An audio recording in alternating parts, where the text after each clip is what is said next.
Taitung produces an amazing number of famous artists, singers, painters, sculptors, architects, and musicians like Mei and Chen Jianyan. It's like the Suzuki School of Mother Nature, where she nurtures your artistic talents from a very young age, simply by making you want to sing, dance, and create when you are on her beautiful landscapes.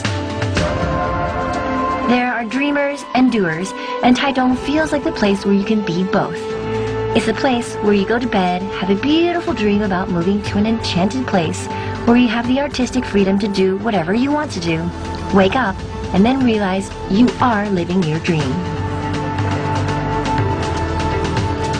I've always said that one day I'm going to buy a plot of land here in Taitung and just move up here and retire at the age of about 33. I actually have a friend who's done that. Now, he used to live in the city, and now he's moved here to the middle of nowhere in the mountains. This is my first time to go visit him, so we'll see what his setup is like.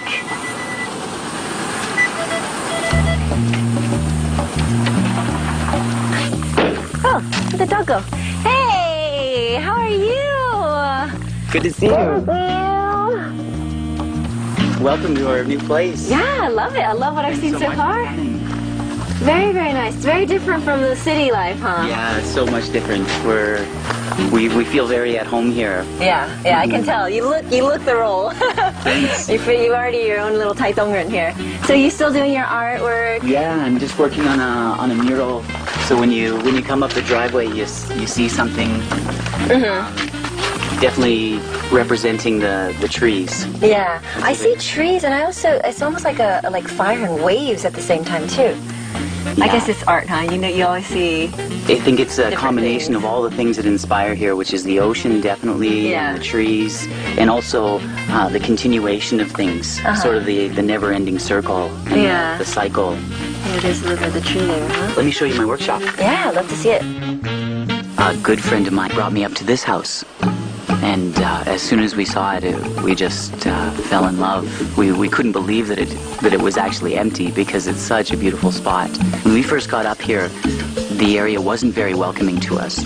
We were getting stung by bees. Any of the things we were getting fixed, the electrical, the plumbing, everything just wasn't working.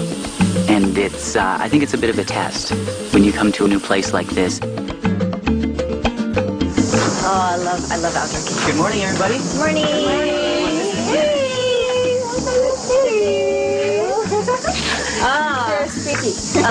Usual. Hi. So I hope we're not bothering everybody's breakfast. Okay. Is everything yummy this morning? Hope we're not stealing anybody's breakfast. You want some of these? Oh, yeah. From that tree, they're delicious. Oh, oh my God, tons of longan. Longyan. I love them. Very good. I'm gonna have one too. I also saw that y'all have some bala, guava trees, bananas. So pretty soon you're gonna be self-sufficient. That's a mango, Oh, cool. which has done its course, and that's a lychee over there. Oh, that is very good.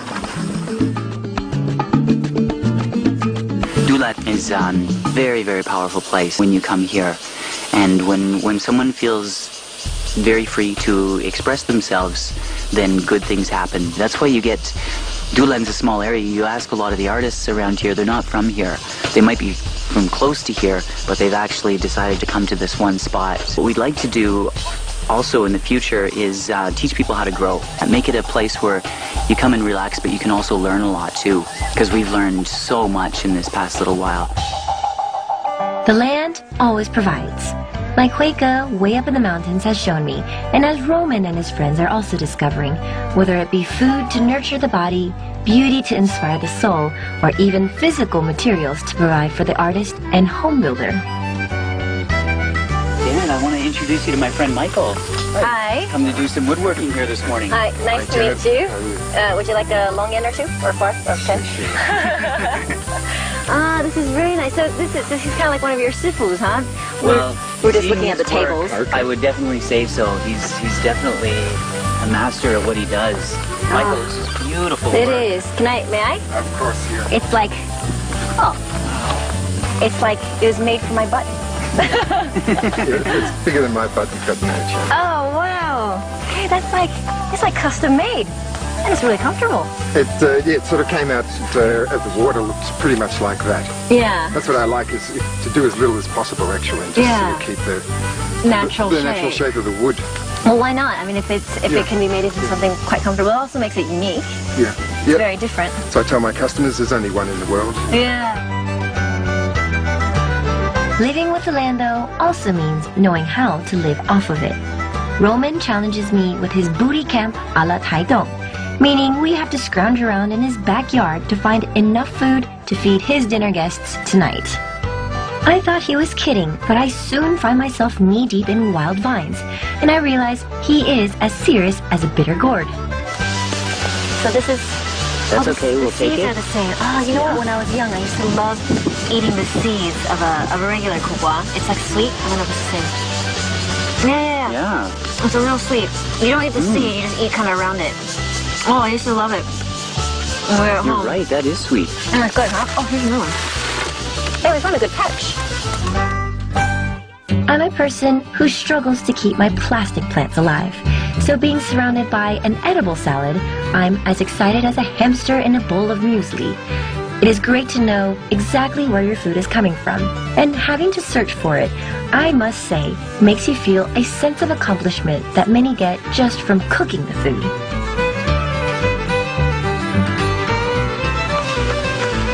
A little outdoor closet. Thank you. Little cabinet there. We're gonna leave it there.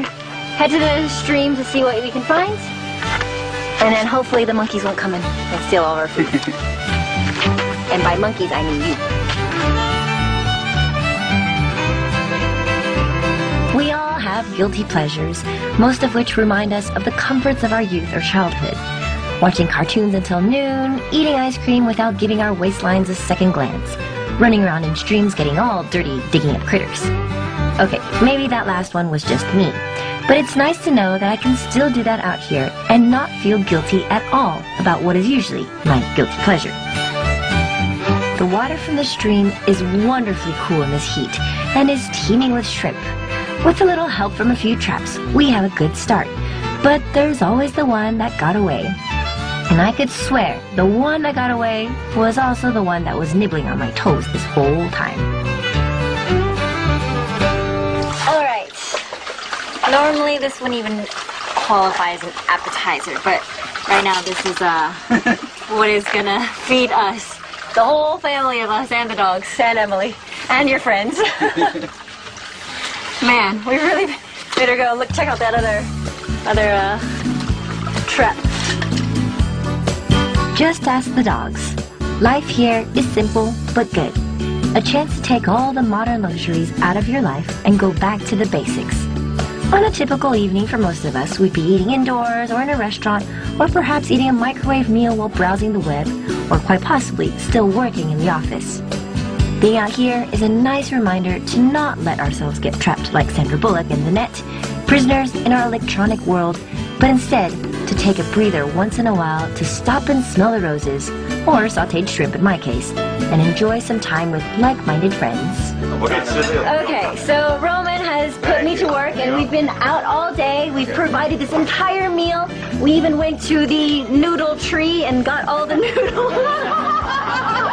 Okay, no, actually the only thing that we actually provided, the only thing that I actually helped today was this little plate here. So everybody has to ration because this is the only thing that we actually got from nature on our own. But no, thank you, Emily, very much. Thank you, Roman. This is the best host, I would say, on this side of the island. Yeah, Thanks. Cheers. Thank you very Great much. having you here. Thanks everybody for coming. So, yeah, so now we eat.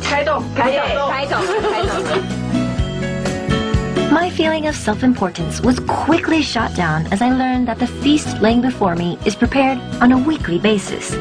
Not too upset about this news, however, I find myself already trying to figure out how I could schedule my next weekend trip down here to the island paradise that is Taidong.